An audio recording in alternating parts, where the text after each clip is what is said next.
Om Swastiastu, Assalamualaikum warahmatullahi wabarakatuh, Shalom, Namo Buddhaya, dan Salam Harmoni. Di sini saya akan memaparkan mengenai ujian tengah semester, teknologi baru dalam pengajaran dan pembelajaran.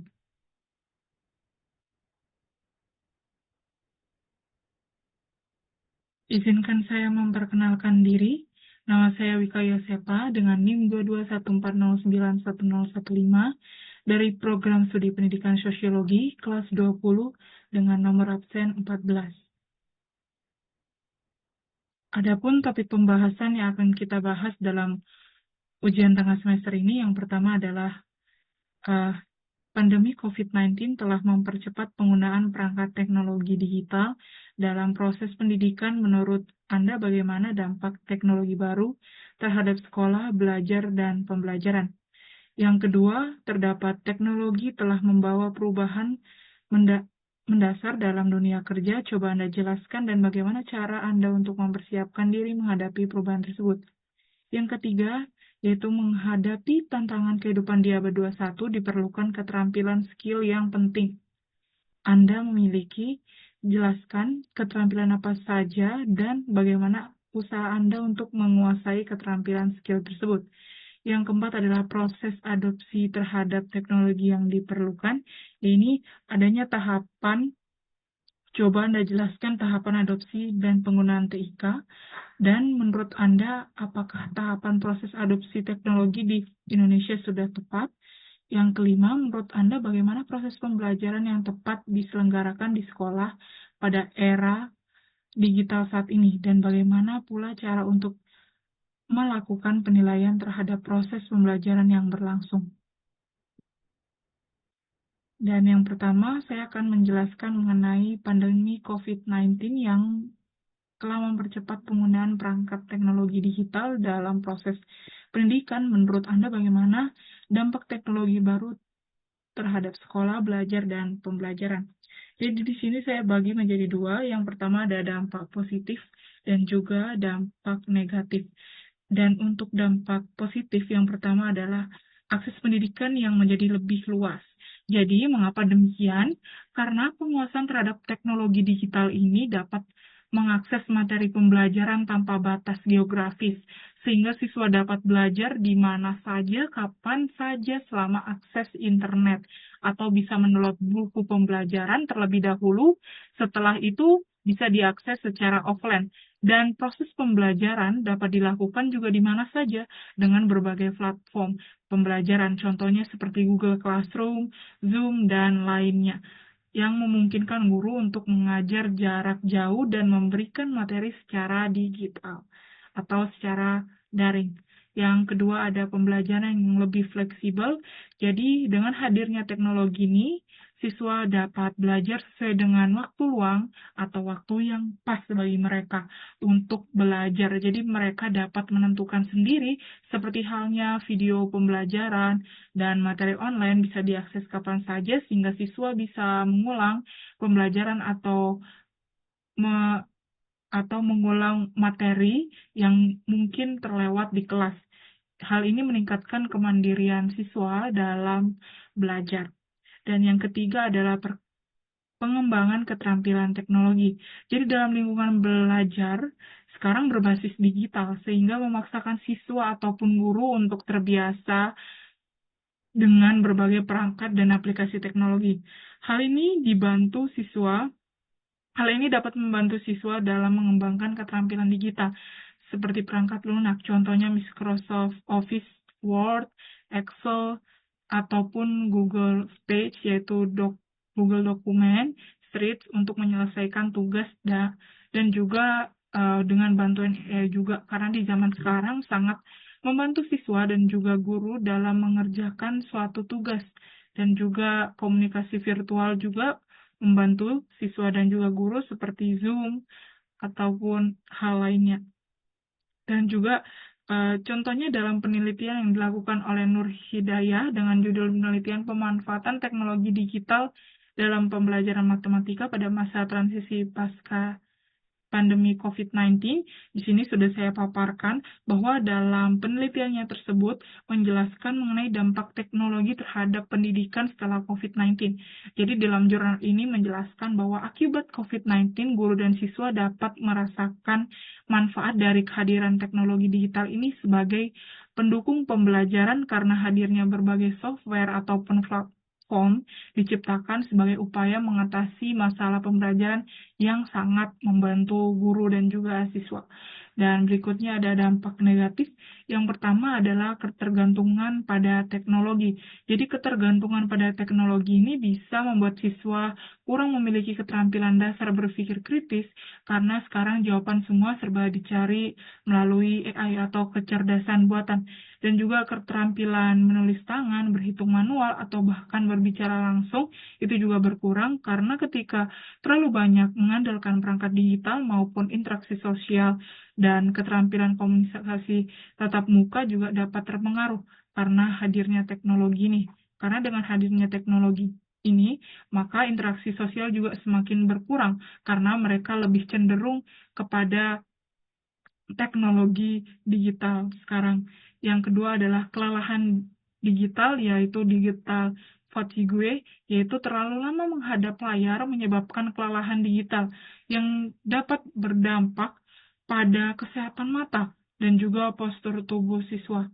Siswa dan guru sering melakukan pembelajaran daring beresiko mengalami kelelahan mental dan juga berkurangnya kemampuan konsentrasi karena pembelajaran daring yang terus-menerus menatap layar mengakibatkan kelelahan mata maupun punggung karena terus duduk menghadap layar, serta kemampuan konsentrasi juga berkurang karena pembelajaran daring yang monoton dan juga hanya menatap layar.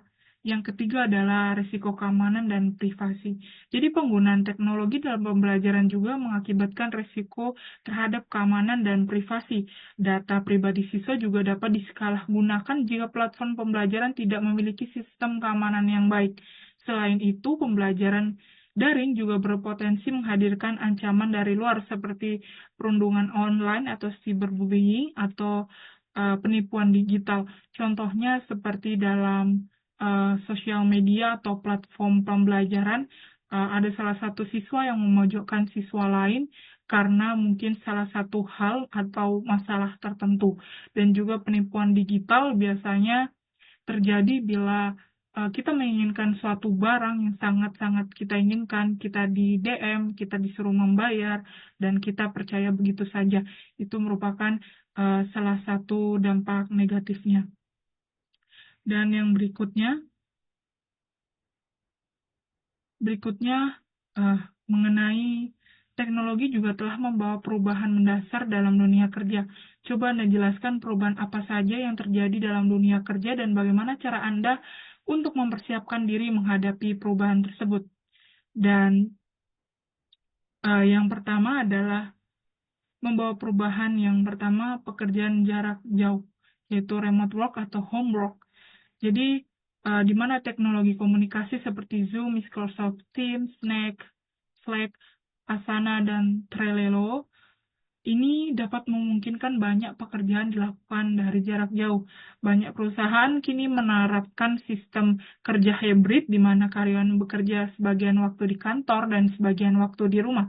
Jadi persiapan yang dapat saya lakukan yaitu meningkatkan keterampilan komunikasi digital seperti penguasaan platform komunikasi Zoom, WhatsApp, Slack, Asana, dan Trello. Hal ini juga supaya proses komunikasi untuk proyek kantor dapat dilaksanakan secara lancar walaupun bersifat daring, serta keterampilan mendisiplinkan diri untuk mengatur waktu agar tetap produktif tanpa adanya pengawasan langsung dari kantor juga diperlukan karena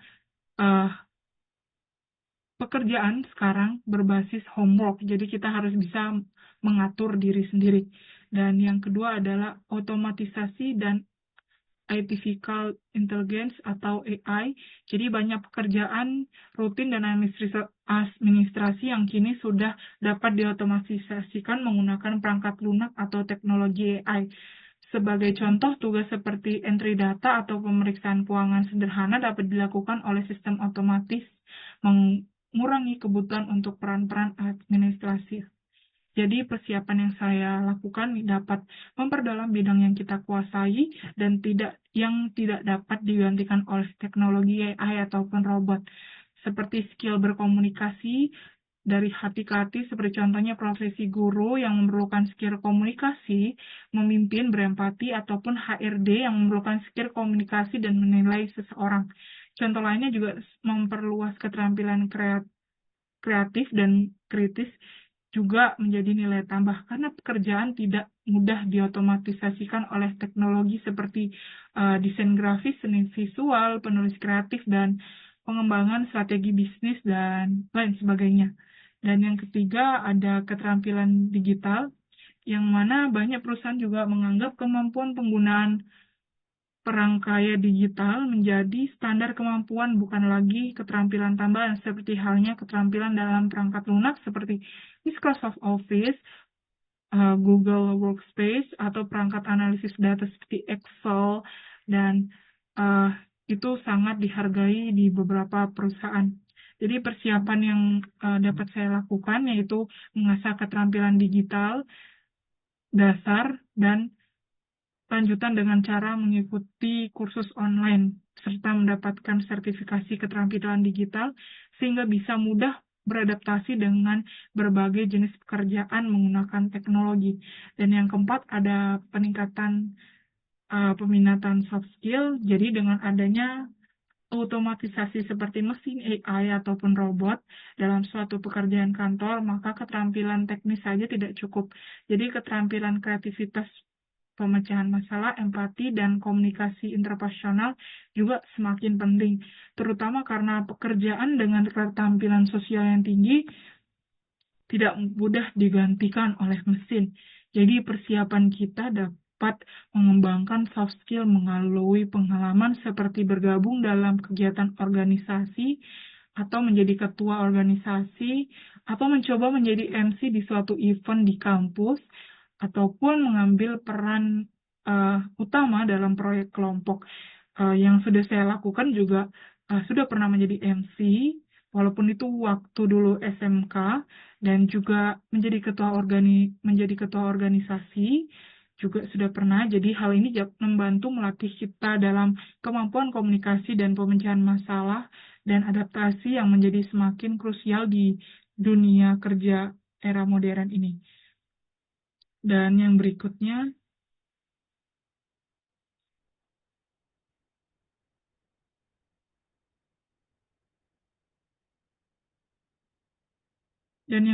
adalah menghadapi tantangan kehidupan di abad 21 diperlukan keterampilan skill yang penting Anda miliki. Jelaskan keterampilan apa saja dan bagaimana usaha Anda untuk menguasai keterampilan skill tersebut. Jadi yang pertama, ada keterampilan berpikir kritis dan pemecahan masalah. Mengapa keterampilan ini diperlukan? Karena kecerdasan buatan yaitu AI sudah berkembang pesat, maka kemampuan untuk menganalisis informasi, memecahkan masalah yang kompleks, dan membuat keputusan yang tepat itu sangat dibutuhkan di abad 21 ini. Contoh sederhananya seperti menganalisis informasi untuk memilih jurusan kuliah, dengan menganalisis terlebih dahulu seperti prospek kerja jurusan, minat pribadi, serta kemampuan yang dimiliki oleh diri kita sendiri. Contoh kecil lainnya seperti mengambil keputusan sesuai dengan data pengolahan uang, contohnya seperti kita anak kos dengan mengelola uang bulanan yang diberikan oleh orang tua ataupun dari bidik misi dan lain sebagainya. Dan yang kedua adalah keterampilan kolaborasi dan kerja tim. Jadi kolaborasi antar tim ini sangat penting karena banyak pekerjaan saat ini melibatkan tim lintas departemen, seperti contohnya proyek sosial lintas departemen, misalnya ilmu sosial dengan desain komunikasi visual di kafe. Jadi di sini mengadakan proyek yang bertujuan untuk meningkatkan kesadaran masyarakat tentang pentingnya kebersihan lingkungan. Jadi bisa mahasiswa ilmu sosial melakukan riset tentang memahami faktor-faktor yang mempengaruhi perilaku masyarakat, sedangkan mahasiswa DKV-nya dapat mendesain poster ataupun video atau media lainnya untuk menarik kampanye ini. Dan dari hasil kolaborasi ini lebih efektif karena konten dan pesan yang disampaikan didukung oleh data sosial dan desain yang menarik. Dan untuk mengembangkan keterampilan ini, saya juga berpartisipasi dalam organisasi, klub, atau proyek kelompok, baik di kampus maupun di luar. Dan juga mengikuti kelas bahasa seperti halnya dalam bahasa Mandarin yang sudah ada disediakan oleh Universitas Pendidikan Ganesha. Hal ini bermanfaat untuk dunia kerja besok karena dengan memiliki kemampuan berbahasa asing, hal ini menjadi nilai tambahan dalam dunia kerja besok dalam kolaborasi pekerjaan yang melibatkan negara lain atau negara asing. Yang ketiga ada literasi digital. Kemampuan menggunakan teknologi dan memahami alat digital ini sangat dibutuhkan di era digital saat ini. Saya bisa memperdalam literasi digital dengan mengikuti kursus teknologi ataupun mempelajarinya sendiri dari berbagai platform online mengenai literasi digital supaya tidak terkena penipuan online serta memperdalam keterampilan komputer dan belajar menggunakan perangkat lunak dan aplikasi baru yang umum digunakan dalam dunia kerja. Dan yang keempat adalah keterampilan komunikasi. Jadi baik komunikasi verbal maupun tertulis, keterampilan ini diperlukan untuk menyampaikan ide secara jelas dan efektif. Untuk meningkatkan kemampuan ini, saya bisa berlatih presentasi, menjadi MC, menulis esai, atau terlibat dalam debat ataupun diskusi terbuka. Dan pertanyaan keempat, yaitu proses adopsi terhadap teknologi diperlukan adanya tahapan. Coba Anda jelaskan tahapan adopsi dan penggunaan TIK, dan menurut Anda apakah tahapan proses adopsi teknologi di Indonesia sudah tepat? Jadi saya mendapatkan dua tahapan adopsi. Yang pertama menurut Roger dan yang kedua menurut UNESCO. Jadi yang pertama menurut Roger yaitu terdapat yang pertama adalah knowledge, pengetahuan. Jadi pada tahap ini individu ataupun organisasi seperti sekolah mulai menyadari akan hadirnya teknologi baru yang tersedia dan mereka mulai mencari informasi tentang teknologi baru tersebut mulai dari bagaimana cara kerja teknologi tersebut, manfaat, dan pada tahap ini mencari informasi teknologi berbagai cara seperti membaca di internet, menonton video, atau berdiskusi dengan orang lain. Yang kedua ada tahap persuasi, jadi pada tahap ini individu mulai tertarik pada inovasi dan aktif mencari lebih banyak informasi. Mereka mengevaluasi kelebihan dan kekurangan teknologi tersebut, serta mempertimbangkan bagaimana teknologi itu apakah cocok dengan kebutuhan mereka atau tidak. Jadi yang ketiga ada pengambilan keputusan. Jadi pada tahap ini individu maupun organisasi membuat keputusan untuk mengadopsi atau menolak inovasi teknologi yang ada setelah mempertimbangkan manfaat dan risiko yang terkait. Dan yang keempat ada implementasi, jadi setelah keputusan diambil, teknologi diimplementasikan dalam praktik. Ini melibatkan penggunaan nyata dari TIK dalam kegiatan sehari-hari dan penyesuaian yang diperlukan untuk memaksimalkan efektivitasnya. Dan yang kelima ada tahap konfirmasi, jadi setelah mengadopsi teknologi, individu atau organisasi mencari pembenaran atas keputusan mereka. Mereka mungkin mengevaluasi kembali keputusan tersebut berdasarkan pengalaman yang dihadapi selama penggunaan. Dan berikutnya adalah menurut UNESCO terdapat 4 tahapan model integrasi TIK pada sistem pendidikan dan sekolah dalam Andriani 2016. Jadi yang pertama ada tahap emerging. Jadi tahap emerging ini pemanfaatan TIK pada tahap awal di sekolah, di mana pada tahap ini sekolah baru mulai membeli atau membiayai infrastruktur TIK. Guru mulai belajar dan memanfaatkan penggunaan TIK untuk membantu siswa dalam pembelajaran dan penilaian diri. Jadi pada tahap ini praktek di kelas masih berpusat pada guru. Yang kedua adalah tahap applying. Pada tahap ini sekolah menerapkan TIK dalam kegiatan pembelajaran secara lebih luas. Para pendidik telah menggunakan TIK ini untuk tugas-tugas yang terkait dengan manajemen sekolah dan juga tugas-tugas kurikulum dan sudah mencoba mengadaptasi TIK ini ke dalam berbagai mata pelajaran dengan perangkat lunak tertentu, seperti contohnya ada Google Classroom, Canva, Kahoot, Quizzes, dan lain sebagainya. Yang ketiga adalah infusing atau penyebaran. Dalam tahap ini, penggunaan TK sudah menjadi bagian rutin dalam proses pembelajaran di semua kelas. Pada pendekatan ini, sekolah telah menerapkan teknologi berbasis komputer di laboratorium kelas dan bagian administrasi. Guru dan juga siswa secara aktif memanfaatkan teknologi untuk mendukung berbagai aktivitas belajar mengajar. TK digunakan untuk memperkaya materi ajar dan meningkatkan interaksi antar siswa. Jadi yang keempat ada transforming atau transformasi. Di tingkat ini TK sepenuhnya terintegrasi dalam semua aspek pendidikan. Proses belajar mengajar berfokus pada siswa dengan guru berperan sebagai fasilitator yang mengarahkan penggunaan teknologi untuk mencapai tujuan pembelajaran dan untuk melihat apakah tahap ini sudah tercapai dan dapat dilihat dari seluruh guru dan staf pendukung yang menganggap TK ini sebagai bagian alami dari kehidupan sehari-hari di sekolah mereka. Dan juga apakah tahapan proses adopsi teknologi di Indonesia sudah tepat? Jadi proses adopsi TK di Indonesia ini masih menghadapi berbagai tantangan yang mempengaruhi efektivitas setiap tahapan. Yang pertama adalah kesediaan infrastruktur dan kesenjangan digital. Jadi masih banyak sekolah terutama di daerah terpencil yang kekurangan infrastruktur dasar seperti akses internet yang stabil dan perangkat keras yang memadai. Hal ini menghambat kemajuan tahap emerging di tahap berikutnya dan juga kesenjangan akses terhadap teknologi antara daerah perkotaan dan pedesaan juga menciptakan disparitas dalam kemampuan sekolah untuk mengadopsi TK secara menyeluruh. Dan yang kedua, ada pendidikan dan literasi digital. Jadi masih banyak orang Indonesia juga memiliki literasi digital yang rendah pada tahap pengenalan dan ketertarikan masyarakat seringkali kesulitan memahami teknologi karena kurangnya literasi digital sehingga penting untuk memberikan pelatihan dan sosialisasi. Jadi yang ketiga ada penerimaan sosial dan budaya.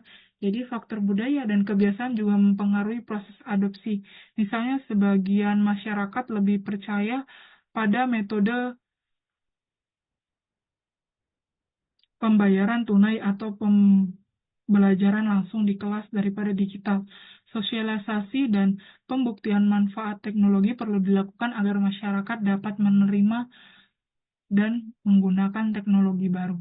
Jadi secara keseluruhan meskipun tahapan adopsi teknologi di Indonesia ini sudah tepat, itu pun tepat hanya di beberapa sekolah di daerah perkotaan saja dan masih banyak hambatan infrastruktur pendidikan dan sosial perlu diatasi agar teknologi dapat diadopsi dengan lebih merata dan efektif di seluruh wilayah Indonesia. Dan yang pertanyaan yang terakhir, yang kelima, menurut Anda bagaimana proses pembelajaran yang tepat diselenggarakan di sekolah pada era digital saat ini, dan bagaimana pula cara untuk melakukan penilaian terhadap proses pembelajaran yang berlangsung?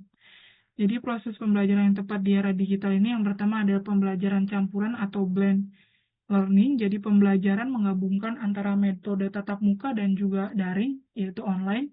Jadi memungkinkan siswa belajar secara fleksibel. Misalnya guru dapat mengajar materi dasar melalui video pembelajaran yang dapat diakses siswa kapan saja, kemudian memperdalam pemahaman melalui diskusi atau aktivitas langsung di kelas. Jadi blend learning ini membantu siswa mempelajari materi lebih mandiri dan sesuai dengan kecepatan belajar mereka sendiri. Yang kedua adalah pembelajaran berpusat pada siswa atau student-centered learning. Jadi dalam pendekatan ini, siswa menjadi pusat pembelajaran dan peran guru adalah sebagai fasilitator. Siswa diberikan kesempatan untuk mengeksploitasi belajar dengan ritme sendiri dan melakukan proyek berbasis minat mereka. Misalnya siswa dapat memilih topik untuk proyek pembelajaran, contohnya dalam materi sosiologi, yaitu proyek pengaruh teknologi terhadap interaksi sosial sesama teman. Jadi mereka dapat informasi secara mandiri dengan mewawancarai teman sebaya mereka, dan sementara guru membimbing dan menyediakan materi pendukung. Dan yang ketiga ada teknologi interaktif. di mana platform aplikasi seperti Google Classroom, Kahoot, Quizizz membantu menciptakan pengalaman pembelajaran yang lebih interaktif dan menarik bagi siswa. Dengan menggunakan teknologi ini dapat mengadakan kuis atau latihan permainan edukatif yang meningkatkan keterlibatan siswa dan memperkuat pemahaman mereka. Yang keempat adalah proyek kolaboratif daring. Jadi teknologi memungkinkan siswa bekerja sama dalam proyek melalui platform kolaboratif seperti Google Docs. Jadi, siswa dapat melakukan pekerjaan tugas kelompok mengenai pembuatan makalah melalui bantuan platform ini, maka siswa dapat terbantu dan juga dapat berbagi ide secara virtual dan mengembangkan proyek bersama ini. Hal ini juga membantu siswa dalam mengajarkan keterampilan kerja tim dan komunikasi yang penting di era digital. Dan yang kelima ada pembelajaran berbasis project atau project based learning. Jadi pembelajaran berbasis project ini mendorong siswa untuk memecahkan masalah dunia nyata dan menghasilkan karya. Contohnya dalam pembelajaran sosiologi, siswa mempelajari konsep interaksi sosial dan membuat proyek video berupa bentuk-bentuk interaksi sosial, baik itu asosiatif maupun disosiatif. Dan yang berikutnya ada penilaian proses pembelajaran. Jadi terdapat 5. Yang pertama adalah penilaian berbasis proyek, di mana guru dapat menilai siswa berdasarkan proyek yang mereka kerjakan seperti tugas presentasi, laporan penelitian, ataupun hasil eksperimen. Jadi penilaian proyek ini dapat digunakan rubrik yang mencakup aspek-aspek seperti pemahaman konsep, kreativitas, kemandirian, dan juga kolaborasi. Dan yang kedua ada penilaian berbasis portofolio, di mana siswa dapat mengumpulkan hasil karya mereka dengan portofolio digital. Misalnya seperti setiap minggu atau bulan, siswa dapat memberikan refleksi singkat mengenai konsep yang sudah mereka pelajari minggu lalu, atau setelah pembelajaran guru menyuruh siswa memberikan refleksi singkat mengenai materi pembelajaran yang sudah berlangsung. Hal ini membantu siswa dan guru untuk melihat sejauh mana siswa tersebut memahami materi. Yang berikutnya, terdapat penilaian formatif, yang mana guru dapat menggunakan aplikasi seperti Google Form atau Quizizz untuk membuat kuis singkat yang menilai pemahaman siswa terhadap topik tertentu. Jadi umpan balik langsung dari kuis ini juga membantu guru dan siswa mengetahui area mana yang perlu diperbaiki. Dan yang keempat ada observasi dan partisipasi. Jadi selain penilaian formal, guru juga dapat menilai partisipasi siswa dalam diskusi, kerja kelompok, aktivitas kelas. Jadi teknologi seperti fitur breakout room dalam Zoom atau aplikasi kolaboratif yang memungkinkan guru mengamati bagaimana siswa berinteraksi dan berkontribusi dalam kelompok kecil. Yang terakhir ada refleksi mandiri siswa, jadi melalui jurnal digital ataupun formulir refleksi, siswa dapat menilai diri mereka sendiri, mencatat pencapaian, dan mengidentifikasi area yang mereka rasa perlu ditingkatkan. Jadi refleksi mandiri ini membantu siswa dalam menjadi lebih sadar akan kemajuan mereka dan peran dalam pengembangan diri mereka. Dan yang berikutnya, berikut adalah daftar pustaka yang saya gunakan dari berbagai jurnal. Dan sekian presentasi dari saya. Saya akhiri dengan Om Santi Santi Om. Wassalamualaikum warahmatullahi wabarakatuh. Shalom, namo buddhaya, dan salam harmoni.